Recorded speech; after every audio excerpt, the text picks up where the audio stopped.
So my favourite card to make with creator cards is where you do the folding easel that has the creator card cut all of the way through. So of course this is going to go flat to go in the envelope, or it's going to stand up beautifully and give you that lovely kind of cut in detail. So this is the one that I'm going to show you in this project, and what we've done is we've included a whole kit of the cards that you need. So I'll just show you what comes included with each one of these, because obviously you get the envelope, then you're getting the cards. This is like a 6x6 card, but it's already got one of the score lines in. So the whole idea is, you see, you'd fold that score line, and there's the base component of the easel. And then you'll have some flat 6x6 pieces. This is going to stick on top. So that's the basic construction of your easel. And then you'll have a little stopper piece, and that is designed to go there raised up, which is what's going to hold your easel in place. So that is everything we need to do one easel card. So you need to cut through your base card, and we're going to cut through exactly over top of the fold line, so that when it's folded, we've got half the design standing at the top and half at the bottom. You also need to cut through the exact same position on the top plate. So what I find it's easy to do is, if you take both pieces, and I'm just going to pop a tiny little bit, and I mean the tiniest little bit of tape, and line these up together. Okay. Now, the Gemini won't have the pressure to cut through both of these, but it's going to give you a cut through the top one and a good indentation on the base one. So I pop them together, and it doesn't matter if you haven't got it exactly centered, as long as you do them both at once. So if I show you exactly what I mean there, I'm going to take the base cutting plate and I'm going to slide this on, and then we're going to pop on the clear cutting plate, the magnetic, and then also your top cutting plate. Now I could add in the metal plate to give it a little bit more pressure to see if it'll cut through both layers, but then that's a really thick sandwich I'm asking the machine to cut, and all it's going to happen is it's going to warp my plates faster. So I'm just going to send it through with one and accept that I'll get a nice cut, but then I might go back subsequently and then do the cut with the base one. All will become clear in just a second.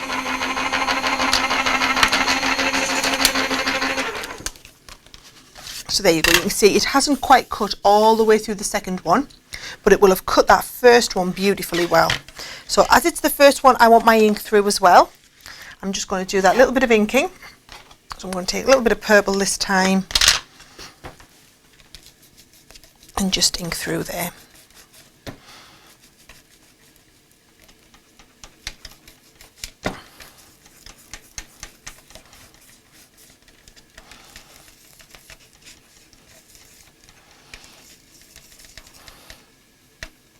Now the reason I haven't embossed with these is because if I try and emboss through both layers of cardstock, it's just going to be too thick for the embossing.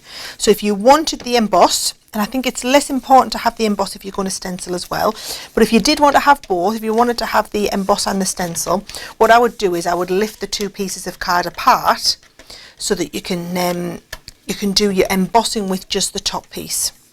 Okay, so there's my ink on there ready. And if I lift that out, so you see this top layer, oh, that's where I've just stuck it. The pressure from the die has held this together, okay? So that top layer is going to be perfect and ready to go. And then this bottom layer here, if I just give it a bit of a clean off, is going to need a second cut through with the die. So we're just going to take that die, line it back up. There we go. Put the tape on and send it back through again to cut another time.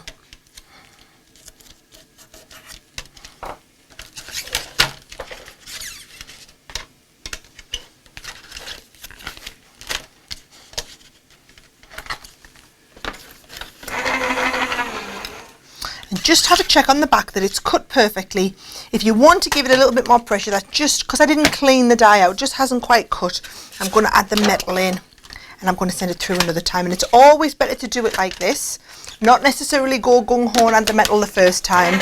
Only add the metal if you need to, and then you're not putting extra pressure through the machine when you're not needing to.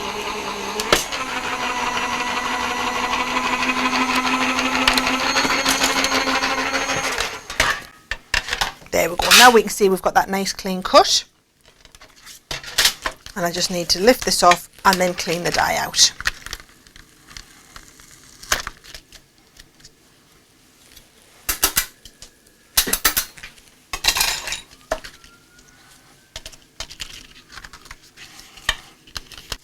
So when all of those pieces are popped out, what you'll find is this is going to line back up perfectly with that part.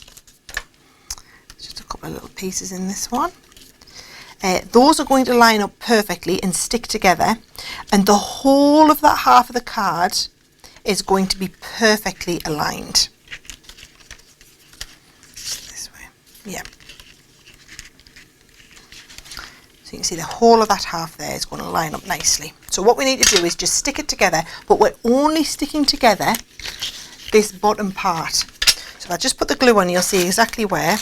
I want the glue exactly over here to that fold point, and then also try and get some little bits on your die as well. A spray adhesive would work really well for this too, if you want to pop a spray adhesive on there. And then just make sure you line this up. These parts there we go, exactly how it came out of your die cutting machine. It'll only be perfect one way, I can guarantee you, unless you're a much better card maker than I am and much more accurate. Okay, so we're just getting all those pieces lined up, and it's just the little fiddly parts, getting them lined up perfectly, that makes all the difference there. Okay, so that is how the basic folded shape of the easel comes together. You see, you don't stick it together here, you only stick the bottom parts together, and that gives it that shape. So now we've got the shape, we're ready to do a little bit of decoration. So this is the one that I've been decorating. So I can show you how I've done this. What I've done is just taken a piece of the cardstock from the one that's included in the kit, and notice I'm always cutting like a square of the cardstock. It's because I don't want to use too much of it. I like to leave all the piece in the centre. Is great for your die cut pieces. So that is just going to line up beautifully around the outside.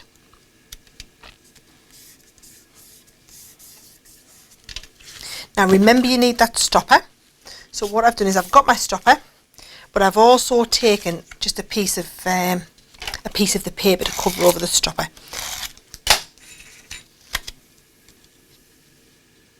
And I've just cut it exactly to the same size. And I'm specifically layering this up over the cardstock because that gives it a raised element. If you just use the paper, it wouldn't quite be strong enough to hold your card against that. I've got the little, I've already stamped an element. You don't need to see me doing any more stamping. So have a fabulous day. We're going to add onto the front of there a little sentiment. And then I have just got another piece of the paper. So just to give us a little bit something on the bottom here, I've taken some of that matching paper that we've got on the front, and I'm going to line that up on the bottom there. And then this actually can stick as it is because the fabulous day is raised up with the stopper. So you can use a flat stick if you want. As long as you've got something raised up with some foam pads, there's something in there that's going to work, no problem. See, so there's our card. As long as it wants to stay flat, a little bit of weight on there from the extra die cut pieces, and that's going to hold it in place beautifully. So talking about the extra die cut pieces, remember those extra dies that we've got in the set? All I've done is I've die cut these onto some of the patterned papers that we've got, and then inked them again. So you've got some of those lovely little flowers, 2 different sizes of flowers, and I've just already stuck my gems in the middle so that we're ready to go with them. And then just a tiny little bit of the ribbon. So I'm going to stick the ribbon in this corner, and then cover it over with a couple of those lovely little flowers. And when I'm using the flowers, I'm using the 3D glue gel to stick them on, because it just takes a little bit longer to dry, but it gives a lovely stick when it's finished.